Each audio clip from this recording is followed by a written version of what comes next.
The other business that I want to talk about here, and this is not one that I would have thought was like a cheap or inexpensive business, but it's less expensive than I thought.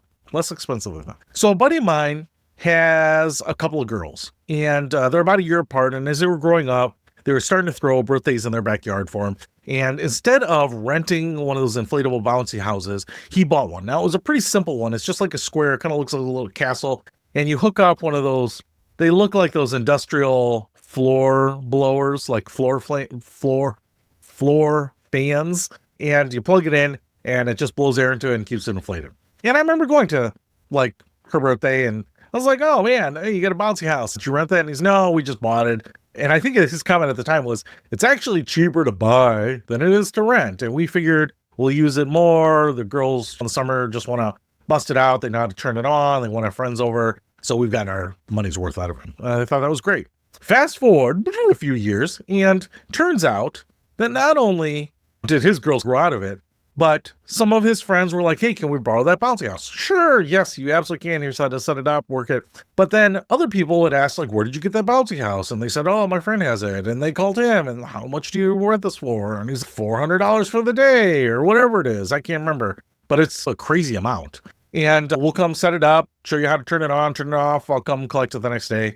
And now I want to say, it's not like this huge enterprise of bouncy houses, but I want to say he has 6 different kind of bouncy houses, like a white castle and a red castle, and I don't know, like one with a slide on it, and a variety of things. So not this huge inventory. When they roll up to, it seems like the size of a really big duffel bag.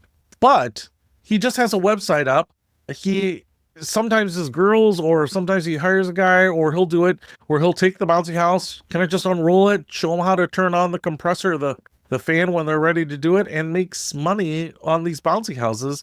Didn't build a huge inventory. When he adds another bouncy house to his business, he just puts it on his website, and then it gets booked there. So you can book it, you can pay online. So all that is automated.